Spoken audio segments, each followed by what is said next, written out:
সিরাজগঞ্জে উদ্বেগজনকভাবে বেড়ে চলছে এইচআইভি আক্রান্ত রোগীর সংখ্যা।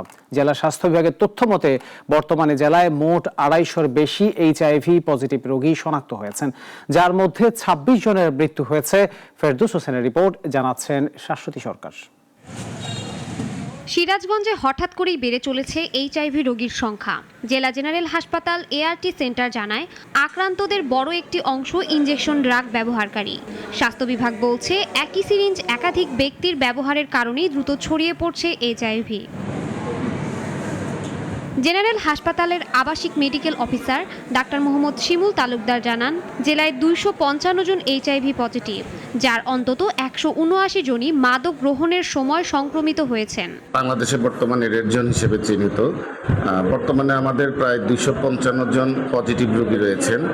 এর মধ্যে দেখা গেছে প্রায় 179 জন পেশেন্ট রয়েছেন যারা মাদকের মাধ্যমে পজিটিভ। এইচআইভি শনাক্ত হওয়া রোগীরা এআরটি সেন্টার থেকে নিয়মিতভাবে বিনামূল্যে চিকিৎসা ও কাউন্সেলিং সেবা পাচ্ছেন।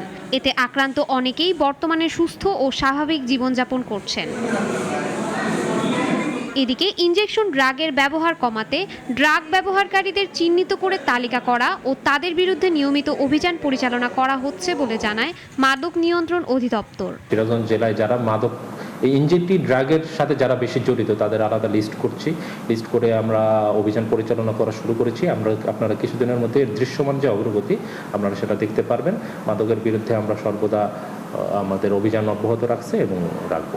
মাদক ব্যবহারের বিরুদ্ধে কঠোর নিরাপত্তা ও জনসচেতনতা বাড়ানো না গেলে এইচআইভি সংক্রমণ আরও ভয়াবহ আকার ধারণ করতে পারে বলে মত স্বাস্থ্য বিশেষজ্ঞদের। শাশ্বতী সরকার, নাগরিক।